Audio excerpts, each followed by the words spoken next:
Hey, we're the Masters of Boredom, and today we have a prototype game that's about to launch on Kickstarter. Yeah, it's a rare preview for us. But a friend of a friend knew somebody who was in the area who had made this game and is planning on bringing it to Kickstarter and putting up pre-orders and so forth, and asked if we'd take a look at it. And with some trepidation, there's a little... not sure how this is going to play out. We went ahead and we took a look, but we liked it enough that we thought we should bring it to your attention. So here is Peacock Block.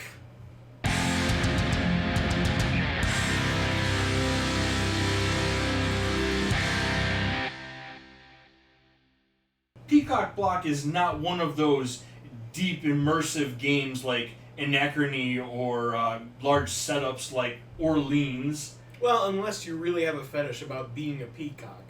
And you might, we're not judgy. No king shame. Peacock Block is a game all about being a peacock at a party, hanging with other peacocks, and then all of a sudden the room clears and you can see there at the punch bowl, getting a drink, is the hottest peacock at the party, and you want to say something, so you go up. And unfortunately for you, you go up at the same time as like 3 other people. And now you're all vying for this peacock's attention, and it's not going to go well. There's going to be some sly insults and it's a lot of unnecessary flirting going on, trying to get the attention of that one really, really interesting person at the party. Do they still have punch bowls at parties, or are we just old? We're old! No comment? It's a peacock party. They make do. So Peacock Block is nothing if not a simple party game. You have a love interest, either male or female, whatever your flavor, and you pick a character, which is also male or female. Now these cutouts are by no means the finished product. We actually don't know what that will look like. This is a prototype, so you'll have to keep with the Kickstarter to see how things develop to get more information on that. Yeah. But everything as it is put together in an interesting way. We have the flirt meter here, which both keeps track of how hot your interactions with said peacock are going, all the way up to burnin' hunk of bird. And there's at the bottom a love meter that, if you choose to do long games, will track how much that peacock is in love with you. Obviously, I would assume that the max is 10, which it says win, so yeah, it's a dead giveaway. But yeah, all of this is very much in prototype form, so this may not be how the final product works, but so far everything that we've played with and looked at has been pretty well put together. So this is a fairly simple game. There's 3 different ways to win. Either you can collect 10 feathers and make yourself so irresistible that you win the game. Or you can advance your love meter all the way up to 10, which means you have attracted the attention of whatever you're seeking, male or female. And the final way. If you're really serious about someone, you put a ring on it. And this game is no exception. You have to collect the 3 pieces of the ring and play them all at once, and it's an insta-win. Problem is, you only have a hand size of 4, so it's fairly obvious when you're going for the ring that that's exactly what you're doing. So besides the ring pieces, there are 11 other different kinds of cards you can find in this giant deck of 161. There are flirt cards, which will add to your flirt meter. There are block cards, which you can use to take away from someone else's flirt meter. There are ultra blocks, which by themselves are basically the same as a block -1, but if you manage to get 2 of them, it's massive. It's a -5 against one player or a -3 against everybody at the table. Yikes. That'll ruin your flirt game right there. Just slammed everybody in the region. Just a massive block. You can both grow feathers and you can pluck feathers from your opponents. Mm-hmm. The pluck card is actually really important because of the next 2 kinds of cards that I'm going to mention. There's strut and there's shake. These are trigger cards. When you play them, they don't take effect immediately. They go out in front of you. And as long as the table comes back around to you and you have not lost a feather, either via a pluck or a cockfight or some other method, then you get to do what it says on the top of the card, and in Shake's case, that is gain +3 flirt and -1 to an opponent, because you just shamed them on the dance floor like a boss. Strut is a little bit different. It allows you to play 3 actions at once, which is also nice. Now, if you don't like your cards, you can always play a squabble, in which case you take everyone's cards at the table, shuffle them up, and redistribute them. Yeah. And of course, there's the cockfight that I mentioned before, where everybody has to play a card from their hand. They all have a value in the upper left, and that whoever has the highest value takes a feather from the loser. If there's a tie, everybody replays another card, and if there's still a tie, those people are considered to be exhausted and are out of the fight entirely, which I think is a fantastic tie mechanic. It doesn't make ties go on too long. That's true. And That's true. It makes sense. It's Because quick, simple combat. If you fight for too long, you're going to get tired, and then you're not nearly as strong as everybody else. Yeah, it keeps the game moving along at a nice pace. There is also Rufflesome Feathers, which is one of my favorite cards, because if you've got an absolute crap hand, you can just be like, alright, I'm going to play a random card from your hand, and you just take it, you look at it, you don't have to play it, but you can hang on to it. And then finally, if you don't like any of these things that someone is trying to do to you, you can sidestep it. Do you think you fold your tail up when you sidestep, just to not bump into anybody? No, I think you're too smooth for that. I think you're like, whoo, no. Just sweet move like that, Not that that's a sweet move. That was awkward as hell, and I apologize. The only thing that can sidestep is another sidestep, and you can go back and forth till everybody's out of sidesteps. This is true. At the end of any turn, you draw up to 4 cards and move on to the next player. Yeah, it's really quick. Play a card, do what it says, next player. Play a card, do what it says, next player. And so on down the line. And the best part about these cards, one of my favorite things about this game, is that every single card, every single one, has its own line at the bottom. So, and for the flirts and the blocks, like some of them are classic cheesy lines that you've definitely heard before, but I guarantee there's some in here that you haven't. Honestly, I was concerned about a certain level of misogyny in this deck when we initially sat down at this, but they're so horribly cheesy that you don't need a block card to avoid these flirts. The best way to play this game is to read out every line as you play the card. And I guarantee you and your friends are going to be laughing for a good long time. Absolutely, absolutely. There's like I said, some of these are classics, some of these are really clever. Some of them I'd never heard of before, and just a lot of bird puns and things of that nature. Yeah. They're absolutely great. Yeah, it's fantastic. It's one of my favorite things. And best of all, probably one of the coolest things is the ring pieces. Now, you get 3 of those together and you play them all at once. And the flavor text at the bottom of the card forms a random haiku. Why don't you read yours, just for funsies? Love is precious. An eternal gift in time shows love forever. Genius! It's a brilliant idea to put a haiku. Who could say no to that? Yeah, that is really a very clever idea. I genuinely enjoy that. Absolutely.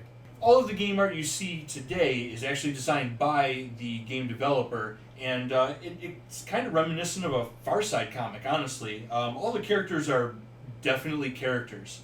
Again, we don't know if this is the finished product, though, so I don't know how durable the materials are going to be or how permanent these are. Having said that, everything is very, very colorful. Even the card backs. And I don't remember having any issue reading anything.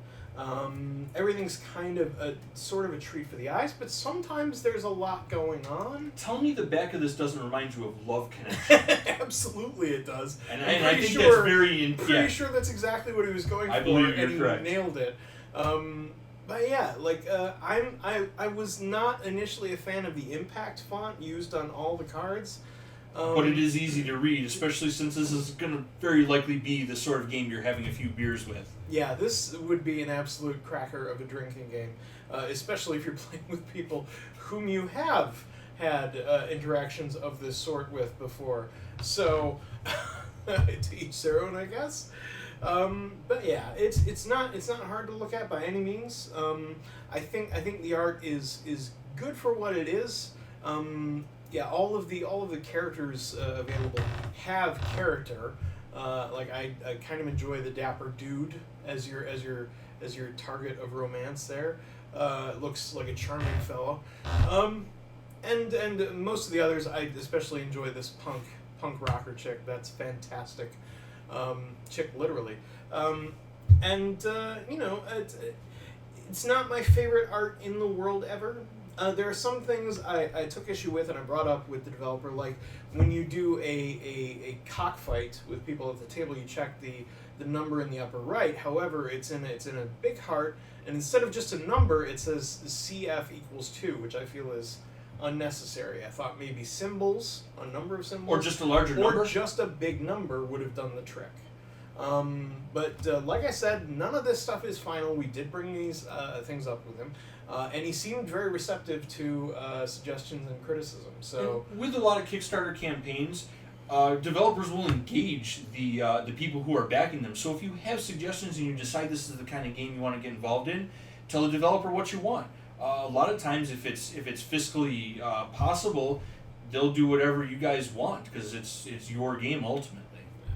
The gameplay is fast. It's quick. As I said, the best thing about it was reading the lines off the bottom to each absolutely. other as we went around the table.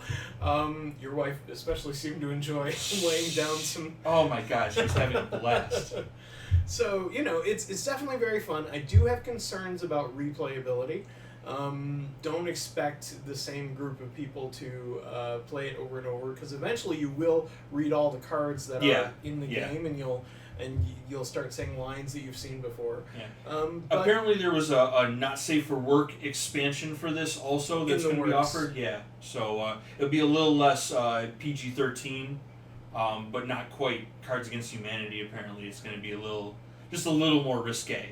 Yeah, speaking of which, as it is not terribly PG-13, there is a rather sexual innuendo right there in the title. Nothing vulgar. No, it's nothing in these lines is ever terribly vulgar. The developer has mentioned that with parents' permission, kids have played this game and they have enjoyed it. So it's up to you if you want to show this to your kids, but you be wise parents about this. Like I said, there's nothing horrendously lurid. If you want to make sure that your kids aren't going to be dating anyone or having sex with anyone, have them use these lines. Guaranteed. I had more fun with this game than I was expecting. When I walked into that room at Casual Dragon Games, I didn't know what to expect. Usually when a friend of a friend wants to show us a game, you're like, okay. But in this case, I was pleasantly surprised. Peacock Block was genuinely funny and enjoyable, and I do recommend checking it out. It is a simple party game, as CJ said at the start of the review. Don't expect the deepest game ever in this. This is just something you're probably going to want to bust out when you're among friends having a few drinks. But yeah, it's for what it is, it does its job admirably. It was fun. We had a good time. I only wish that I had been drinking at the time. But yeah, it's good. It's solid. I recommend checking it out. Like he said, he's going to have pre-orders and Kickstarter, so keep an eye out for it. CJ, what did you think? For what it was, I genuinely enjoyed this game. It made me laugh the entire time. I'm also concerned about replayability because there's only so many cards in there, but that's not to say you can't make more cards later. It is a 5-player game and a 6-player game with the expansion that he's developing, but it's not the largest gathering we've ever had. It's not a secret Hitler-level party game. But, I had a blast doing this, and I would play this a bunch of times. As a game opener, it's nice and quick, or as one last-minute game just to leave everybody on a good note. Yeah. This game will make you smile. You got to have a good sense of humor, though. Yeah, I did have one thing that bothered me just a little bit, and it may just be for personal reasons, but whenever I was in a situation in real life where this was happening, it was never a group thing. It was usually me and one other person. Yeah. And the fact that this game doesn't have a 2-player mode seemed to have just cut that possibility completely out, and it's just everybody vying for the same person's attention. And I felt like it was a missed opportunity, maybe, but maybe not. As I said, the games we played with 3 people were fantastic. We had a great time. So yeah. For balancing reasons, I think it just worked out that 2 players just wasn't viable. There was too much up and down without anybody actually winning. Is what it came down to. So that's been our take on Peacock Block. Check out the Kickstarter when it launches. We'll try and put a link in this video when it does launch. That way you can come back here and click on it. But keep an eye open for it and tell us what you guys think. Yeah, the company is Ichiban Games and the developer is Mark Miller. Local in our area, really nice guy. We had a really good time checking his game out, and I hope you'll do the same. Peacock Block, check it out.